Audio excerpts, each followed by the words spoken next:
Hi guys, and welcome to this video. This is my first speed drawing where I put an audio or me talking in the background, and it's why I want to tell you something about the products I use and the way of creating this piece. So this is just from scratch. I'm drawing the sketch with a Faber-Castell pencil in red, and yeah, so you can see what I'm doing there. And this is the best rubber I've ever found. It is a plastic rubber, and it was in a box full of pencils. Like, it was a set, a drawing set, and this rubber was in there.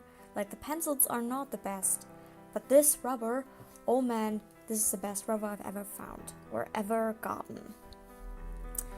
So what else can I say? Oh, sorry for the weird angle. I just need to figure out the right angle to film. I just keep struggling with this.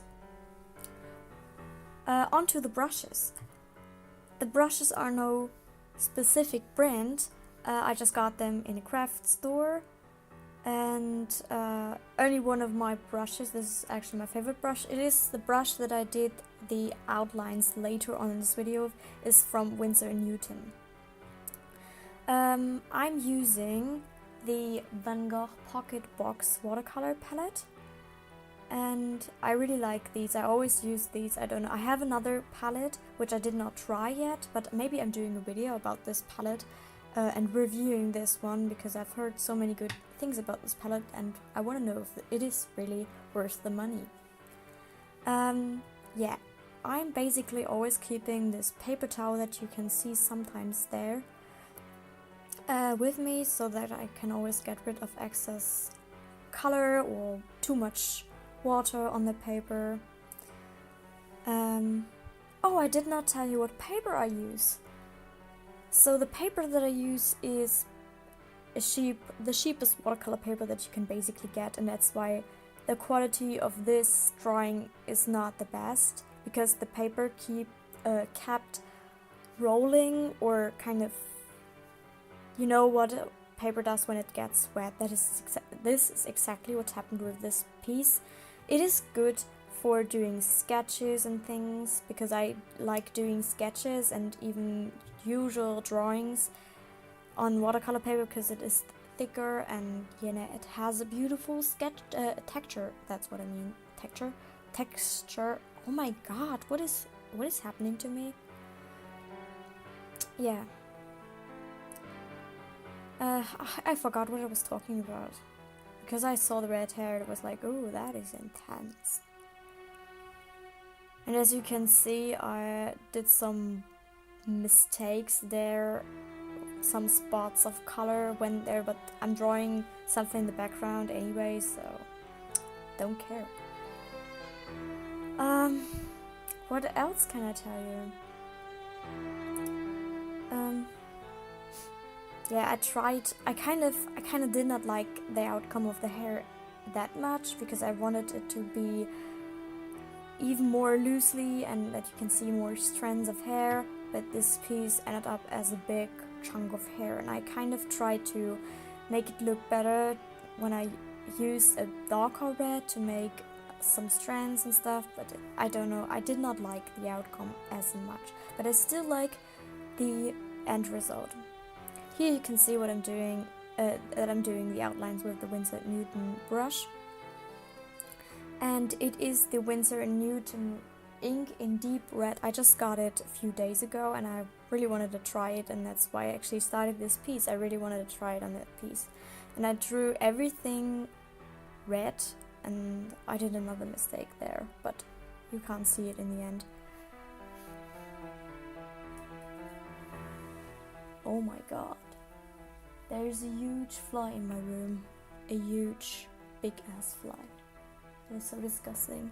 Do you hear it? Oh my god. The ink, yeah, I said it already, is Winsor & Newton, and the brush marker that I'm using there is from Pigma Micron, and it is a black brush marker. So in the end, I just went over the lashes with the Pigma Micron brush marker because I did not like the red lashes somehow. And here I started out with the blue, dark blue background, and I figured out that it might be better if I draw the leaves first and then the background. So I just took a break and drew the background first. And another thing that I have to say about the skin color is that something that I figured out is when you draw the skin color first and then all the other stuff like hair, eyes, and kind of like that stuff, the skin and the shadows on the skin turn out way lighter than you expected them to be. In this drawing, exactly, the skin looked so dark in the beginning. I was like frustrated because it was too dark for the skin type that I was going for.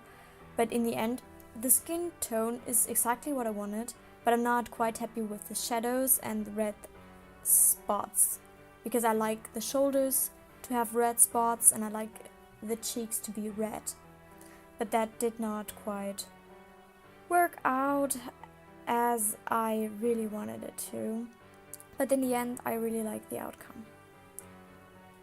The gel marker or gel pen that I'm using there, just need to look it up, is Uni-Ball Signal Broad White. Yeah, it is a Uni-Ball Gel pigment ink. It says pigment ink, yeah. And this is quite good. Sometimes I'm using the Posca markers for the white highlighter, for the white highlights, and sometimes I'm using. Oh God, I need to get rid of that fly. I'm sorry, guys. I'm just disgusted, but I don't have something to kill this beast with.